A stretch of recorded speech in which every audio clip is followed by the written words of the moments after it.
అందరికీ నమస్కారం.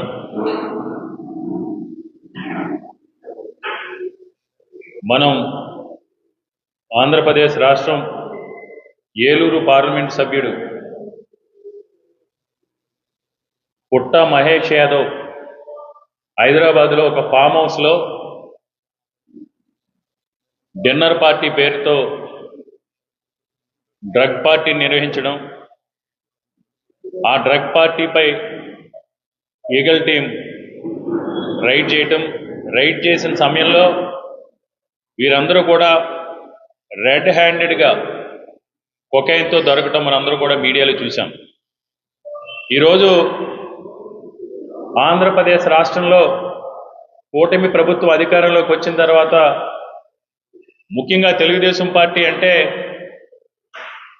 ఇది రాజకీయ పార్టీ కాదు, తెలుగు డ్రగ్స్ పార్టీగా తయారై గంజాయి, హెరాయిన్, కోకైన్ వంటి మాదక ద్రవ్యాలకు సంబంధించి ఎంత వెచ్చలవిడిగా ఆంధ్రప్రదేశ్ రాష్ట్రంలో సప్లై జరుగుతుంది. ఆ సప్లై జరిగే క్రమంలో తెలుగుదేశం పార్టీకి సంబంధించిన నాయకులు కానీ, కార్యకర్తలు కానీ, తెలుగుదేశం పార్టీకి సానుభూతి పరులుగా ఉన్న వ్యాపారస్తులు కానీ ఏ విధంగా ఇన్వాల్వ్ అయ్యి ఉన్నారనేది మనం చూసాం. ముఖ్యంగా ఈ డ్రగ్స్ పార్టీలో కీలకంగా వ్యవహరించిన రాజస్థాన్కి సంబంధించిన ఎమ్మెల్యే నితీ శర్మతో ఈ డ్రగ్ పార్టీని పెట్టింది మహేష్ యాదవ్ అని ఈరోజు ఈగల్ టీం నిర్ధారించడం జరిగింది. మహేష్ స్వయంగా ఏలూరు ఎంపీ పుట్ట మహేష్ డ్రగ్స్ వాడినట్లు కూడా రక్త నమూనాల్లో నిర్ధారణ అయింది. ఇన్ని జరిగినా సరే స్వయంగా ఒక ఎంపీ డ్రగ్స్ తీసుకున్నట్టు రక్త పరీక్షలు జరిగినా సరే ఈరోజు టీడీపీకి సంబంధించిన అనుకూల మీడియాలో ఇదేదో YSR Congress party social media creation అని, అసలు ఎంపీ నిర్ధారణ కాలేదని ఈరోజు నిస్సిగ్గుగా, నిర్లజ్జగా పత్రికా విలువలను, జర్నలిజం విలువలను కాలరాస్తూ కూడా ఇంకా దాన్ని కూడా వైఎస్ఆర్ కాంగ్రెస్ పార్టీ మీద దాడి చేసే ప్రయత్నం చేస్తున్నారు. ఎల్లో మీడియాలకు సంబంధించిన కొంతమంది ఈరోజు యాంకర్ల రూపంలో ఈరోజు ప్యాకేజీలు తీసుకుని పచ్చి అబద్ధాలని మాట్లాడే కొంతమంది మీడియా ప్రతినిధులు. పైగా విచిత్రం ఏంటంటే వారికి సంబంధించిన ఎంపీ తప్పు చేసి స్వయంగా ఒక పోలీస్ అధికారి ఎంపీ గారు డ్రగ్స్ తీసుకున్నట్టు రక్త నమూనాలో నిరూపణైన నిర్ధారణ చేసిన తర్వాత కూడా వీరు అబద్ధాలు ప్రచారం చేస్తూ ఉన్నారు. ఎంత దుర్మార్గం అంటే ఎవరైతే ఈ డ్రగ్స్ పార్టీ మీద దాడులు నిర్వహించారో ఆ పోలీసుల పైన ఈరోజు ఎవరైతే ఎంపీ మహేష్ గారు కానీ వాళ్ళ స్నేహితులకు సంబంధించి వీరు గన్ ఫైర్ చేసి పోలీసుల పైన కూడా దాడి చేయడం జరిగింది. అంటే ఇది ఎలా ఉందంటే ఈరోజు ఆంధ్రప్రదేశ్ రాష్ట్రంలో ఉన్న తెలుగుదేశం పార్టీకి సంబంధించిన నాయకులు ఒక డ్రగ్ మాఫియాగా ఏర్పడి మనం ఎక్కడో మెక్సికోలోనో, బ్రెజిల్లోనో కొన్ని దేశాల్లో చూస్తూ ఉంటాం. పాబ్లో ఎస్కోబార్ అని ప్రపంచ డ్రగ్ డీలర్. వాళ్ళు ఏం చేస్తారంటే ఎవరైనా అధికారులు దాడి చేసినప్పుడు వాళ్ళపైన కూడా ఎదురు దాడి చేసి అక్కడ ఎన్కౌంటర్ జరుగుతూ ఉంటాయి. ఇలాంటి సంస్కృతిని ఈరోజు ఈ కూటమి ప్రభుత్వంలో ఉన్న ఎంపీ గారి ఆధ్వర్యంలో, తెలుగుదేశం నాయకుల ఆధ్వర్యంలో ఆంధ్రప్రదేశ్ రాష్ట్రానికి తీసుకొచ్చి ఈరోజు ఆంధ్రప్రదేశ్ రాష్ట్రాన్ని డ్రగ్ క్యాపిటల్గా మార్చుతూ ఉన్నారు. ఈరోజు తెలుగుదేశం పార్టీ అంటే ఈ రాష్ట్ర ప్రజలందరూ కూడా అనుకునేది తెలుగు దొంగల పార్టీ, తెలుగు దోపిడీల party, Telugu drugs party, Telugu దట్టి పార్టీ. కొంతకాలంగా చూసాం ఒక టీవీ ఛానల్ సంబంధించిన యజమాని కానీ, లేకపోతే ఒక ఎమ్మెల్యే కానీ, ఈ మధ్యకాలంలో 6 ఏదో సూపర్ 6 అని చెప్పారు చంద్రబాబు నాయుడు గారు. ఆ సూపర్ 6 లాగా మనకు సూపర్ 6 వేరే రూపంలో చూపిస్తూ ఉన్నారు. డ్రగ్ పార్టీలు, ఇల్లీగల్ వ్యవహారాల్లో చూపిస్తూ ఉన్నారు. ఇది ఏది ఏమైనా ఈరోజు ఈ డ్రగ్ దందాకి సంబంధించి వీళ్ళు సమాధానం చెప్పాల్సిన అవసరం ఉంది. ఎందుకంటే మనకందరికీ కూడా తెలుసు 2024 మార్చి 19, 20వ తారీఖున దేశవ్యాప్తంగా ఒక కలకలం పొద్దుటే టీవీ ఛానల్స్ కానీ ఎక్కడ చూసినా సరే నేషనల్ మీడియాలో కానీ ఒక పెద్ద ఎత్తున కలకలం సృష్టించారు. ఒక కుట్రతో కుతంత్రంతో రాజకీయ లబ్ధి పొందడం కోసం విశాఖపట్నంలో బ్రెజిల్ నుంచి డ్రై ఈస్ట్ అనే దాన్ని ఒక కంటైనర్ ఒక కంపెనీ ఇక్కడికి ఇంపోర్ట్ చేసుకుంటే కావాలని కుట్ర చేసి కుతంత్రాలు చేసి ఆ రోజు నార్కోటిక్స్ టీం అందరినీ కూడా మేనేజ్ చేసి విశాఖపట్నం పోర్ట్లో 1000 బస్తాలు ఇంటూ 25 కేజీలు 25,000 కేజీలు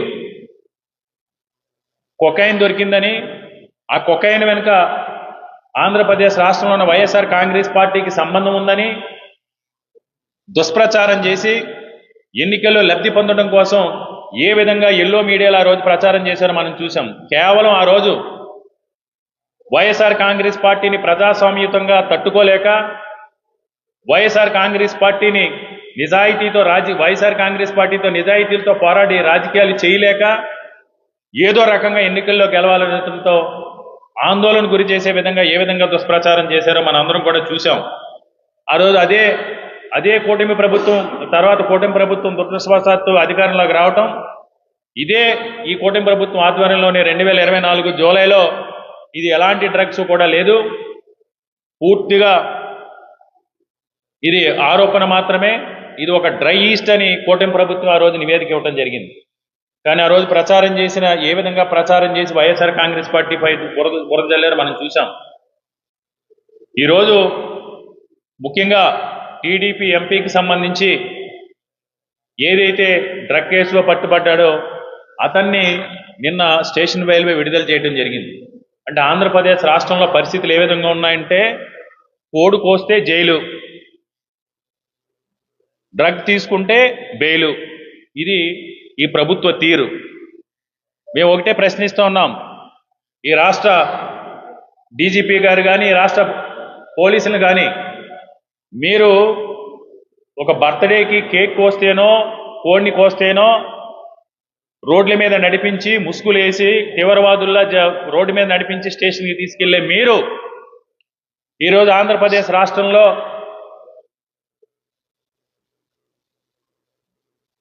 ఏదైతే గంజాయి మాఫియాలో, ఏదైతే కొకైన్ మాఫియాలో, ఏదైతే హెరాయిన్ మాఫియాలో, డ్రగ్ మాఫియాలో ఉన్న మీ ప్రజాప్రతినిధుల్ని మీకు ముసుకేసి రోడ్డు మీద నడిపించే ధైర్యం ఉందా అని ఆంధ్రప్రదేశ్ రాష్ట్ర పోలీసులు మేము ఈరోజు ప్రశ్నిస్తూ ఉన్నాం. ఎంత అన్యాయం! ఒక బర్త్డే కేక్ కోస్తే జైలు, ఈరోజు డ్రగ్స్ కేసులు అడ్డంగా దొరికిపోయినా సరే వారికి స్టేషన్ బెయిల్.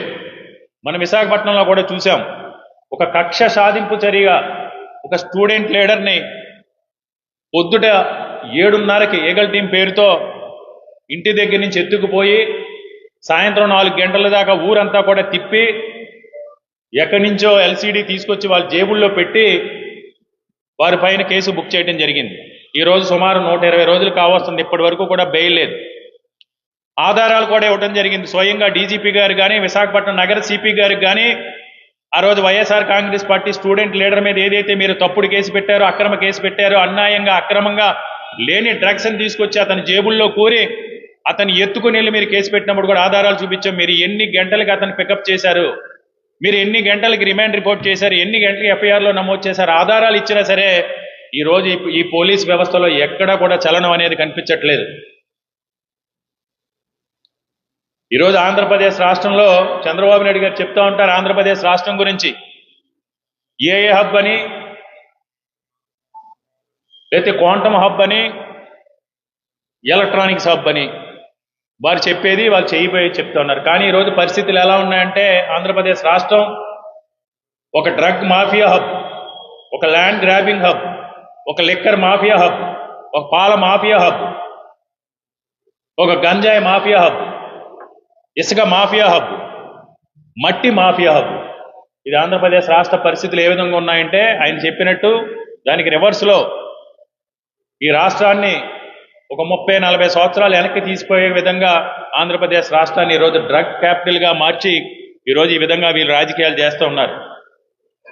ఈరోజు మేము ఒకటే ప్రశ్నిస్తూ ఉన్నాం చంద్రబాబు నాయుడు గారిని, మీ పార్టీకి సంబంధించిన ఎంపీ కాబట్టి అతన్ని ఏదో రకంగా తప్పించాలనే ఉద్దేశంతో మీరు హాట్ లైన్లో తెలంగాణ సీఎం రేవంత్ రెడ్డి సంబంధించి కాంగ్రెస్ నేతలతో మాట్లాడిన మాట వాస్తవం కాదా?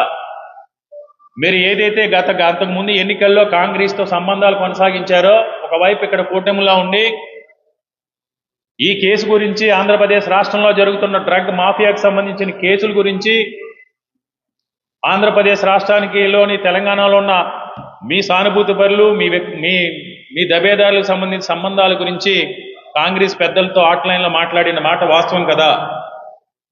ఏది ఏమైనా చంద్రబాబు నాయుడు గారికి చిత్తశుద్ధి ఉంటే స్వయంగా పుట్టా మహేష్ యాదవ్ లోక్సభ ఎంపీ పదవి నుంచి స్వయంగా పుట్టా మహేష్ యాదవ్ ఆ డ్రగ్ పార్టీలు ఇన్వాల్వ్ అయి ఉన్నారు కాబట్టి ఒకవైపు పార్లమెంట్ జరుగుతూ ఉంటే ఢిల్లీలో ఉండాల్సిన మీ ఎంపీ గారు ఇక్కడ డ్రగ్ పార్టీలు చేసుకుంటూ ఆ డ్రగ్ డీల్స్ చేస్తూ ఫామ్ హౌస్లో గడుపుతున్నప్పుడు మీకు నిజంగా రాజకీయాల చిత్తశుద్ధి ఉంటే, తెలుగుదేశం పార్టీకి నిజాయితీ ఉంటే, ప్రజాస్వామ్యం మీద గౌరవం ఉంటే, రాజ్యాంగం మీద గౌరవం ఉంటే ఆ పుట్టా మహేష్ యాదవ్ని తక్షణం ఎంపీ పదవికి రాజీనామా చేయించాలని మేము డిమాండ్ చేస్తూ ఉన్నాం.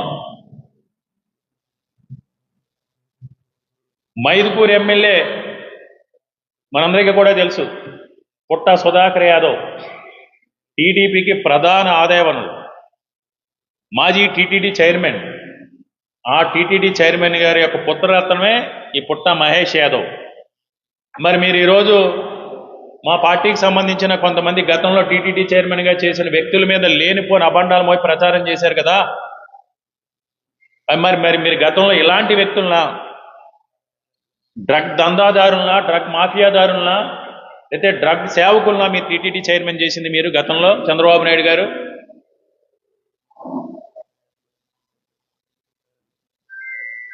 అడ్డంగా దొరికిపోయినా సరే ఈరోజు మీరు ఏ విధంగా చేస్తున్నారో చూసాం. మొన్నటికి మొన్న మీ అనుకూల మీడియా, మీకు ఛానల్కి సంబంధించిన వ్యక్తి స్వయంగా రాసలీలలు చేస్తూ వీడియో క్లిప్పింగ్ బయటకు వస్తే ఒక 2 రోజులు ఏఏ అన్నారు, మార్పింగ్ అన్నారు. తర్వాత ఆయనే చెప్పాడు స్వయంగా 30 ఏళ్ళ నుంచి మాకు అనుబంధం ఉంది, అనుబంధంలో భాగంగా నేను వెళ్తూ ఉంటాను, వస్తూ ఉంటాను, పోతే మీకేం సంబంధం అని అడుగుతూ ఉన్నాడు ఆయన.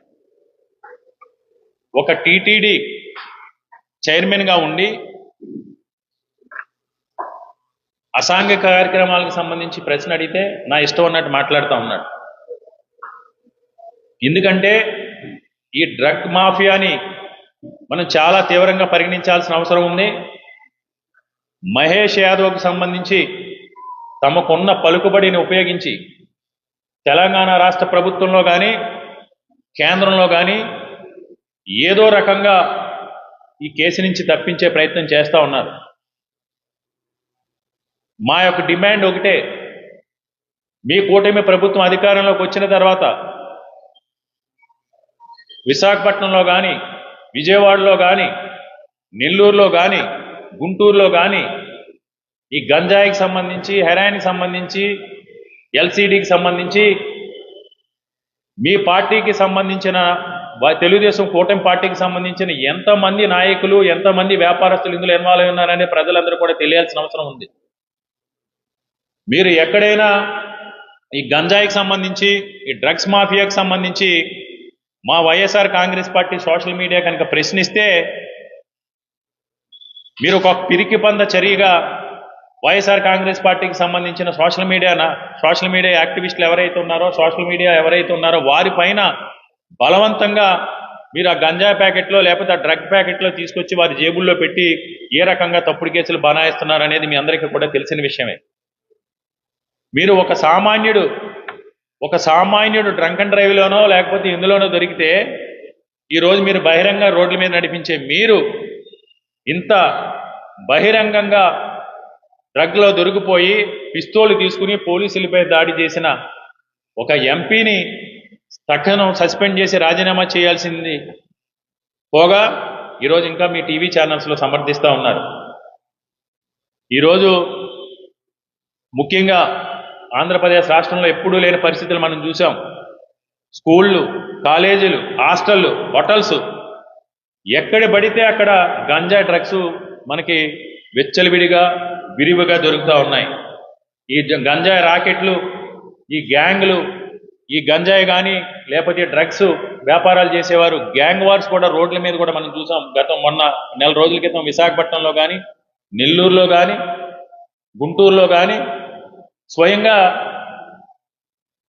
ముఖ్యమంత్రి గారి తనయుడు షాడో ముఖ్యమంత్రి ప్రాతినిధ్యం వస్తున్న మంగళగిరి నియోజకవర్గంలో కానీ రోడ్డు మీద ఆధిపత్యం కోసం ఈ గంజా మాఫియాలు నా కస్టమర్ నువ్వు లాక్కున్నావు, నీ కస్టమర్ నేను లాక్కున్నానని రోడ్డు మీద గ్యాంగ్ వార్ చేయడం కూడా, కత్తులతో, కర్రలతో, గన్లతో దాడి చేసుకోవడం కూడా చూసాం.